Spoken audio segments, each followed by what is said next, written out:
Hello my dears, I'm Mariana and welcome. The setup is a little different today because I thought instead of, talking at you for 15 minutes, I'm gonna show you my altar. We're gonna do an altar tour. I'm gonna warn you, I live in New York City, which means I live in something the size of an outhouse. No, literally, I literally stayed in someone's outhouse in Wales and it was bigger than my apartment. I'm gonna expose myself to you a little bit and show you how I create a sacred space in such a small space. And yeah, don't judge me. Okay, let's do it.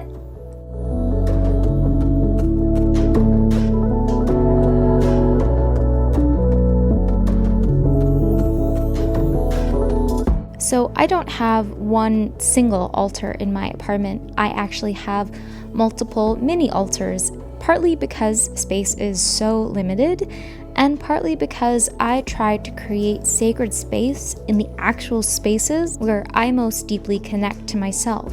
This mini altar is on my piano, where I spend a lot of time. I do like to play and sing, but one of my alter egos is actually a voice coach. So this space is both my workspace and my creative space.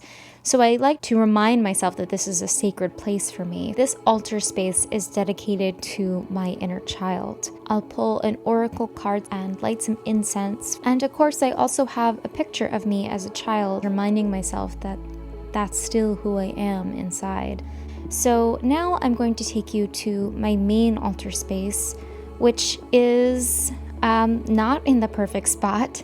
It's kind of sandwiched between my couch and my fridge.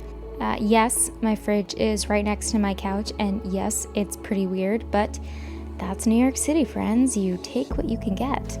Hopefully one day I'll have a little bit more space and I can put a lot of thought into how to beautify it as well, because I do think that's part of creating an altar. But that being said, the primary purpose of an altar is to be a space where you can engage with divinity and work with magic and also, examine your own deep self. So I think that as long as you're really being intentional about the sacred space you're creating, then it's perfect for you. The first thing here is the card of the moment, usually whatever seems to be appearing for me, and often it's the card that comes up in multiple clients' readings, because I think that when I pull the same card for clients, there's usually a message in it for me too, so I like to sit with that. Usually rose quartz is on my altar to promote self-love and harmony in my relationship, and selenite for heightened intuition and cleansing. I keep several candles on my altar, each for a separate purpose. The first candle here is dedicated to the divine light in me, and right now I'm using the gorgeous Persephone candle created by Spiritualista Boutique. I hope I said that right. The second candle here is my spell candle jar, and I use it for whatever spell I'm working on at the time. Usually it's a spell for, uncrossing, or it's a manifestation spell. I make sure to leave the candle on my altar all the time, just so it can really do the work that it was intended to. This third candle here is the one that is most special to me because it's my candle for the divine feminine, my offering to the goddess. After I earned my master's degree, I went on a pilgrimage to find the divine feminine. And this candle in particular, I actually purchased from a little monastery chapel in the north of Paris, dedicated to this Black Madonna named Notre Dame de Bonne Délivrance. And so I light this candle when I feel very raw and I need divine guidance, or when I just am trying to enter deep worship. Next, I have this Abalone Shell that I actually won in a giveaway. That reminds me. Don't go anywhere to the end of this video, friends, because I have a very special giveaway announcement for you. That's going to be exciting, so definitely stick around for that. But this is where I keep whatever my current workings are. Sometimes I'll use it to hold the ashes of things I'm releasing, or little bits of earth I've collected from outside. Today I have some stones I'm working with, as well as my pendulum, because I've been playing around with connecting more deeply to that lately. Hold on, I have to stop Pandora from eating a box. What are you doing? Hey! Hey! Why are you eating a box?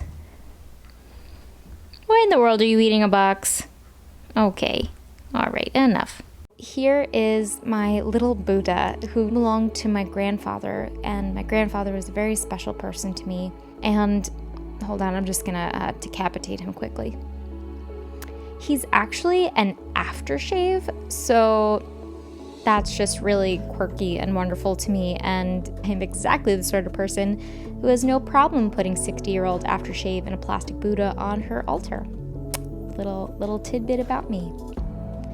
But behind it, I have this beautiful goddess, and honestly, I'm not sure exactly who she is, but she reminds me a lot of Kali, dancing the ecstatic dance of infinity while holding the wheel of life and death and time.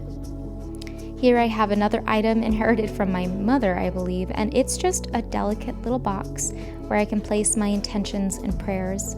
Today is actually the full moon, so I have a poem that I love that really makes me feel full. And later I'll probably do a little manifestation spell with it by soaking it in some moon water that I will then use in a ritual bath afterwards. This is sacred water collected from the Chalice Well in Glastonbury, England.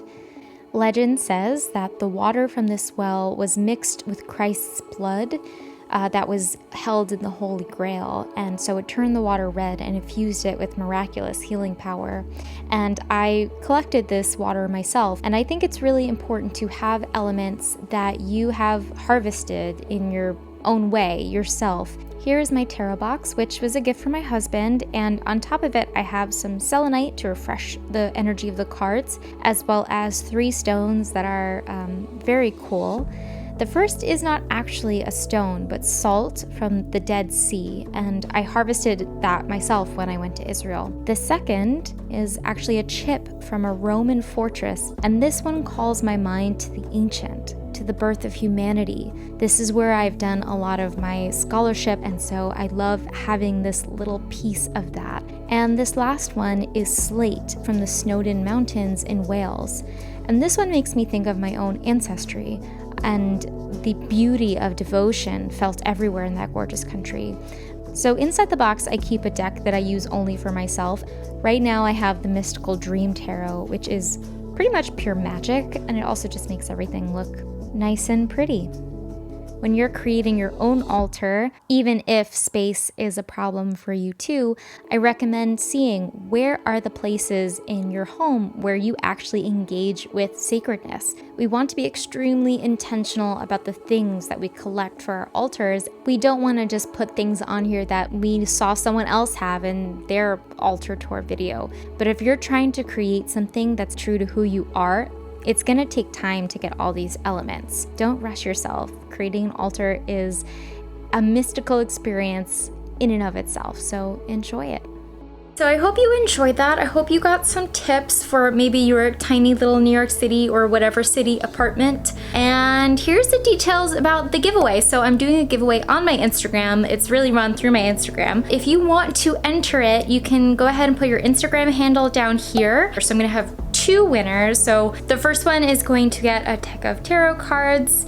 You can see which deck over on my Instagram, as well as a couple of little goodies, stones, maybe a little Palo Santo, and then they're also going to win a reading with me. So that is pretty cool, I think. So go ahead over to my Instagram and enter the giveaway. So thanks for hanging out with me for a little bit. It really means the world to me that you're here, and I hope you have a beautiful, wonderful, meaningful, sacred day.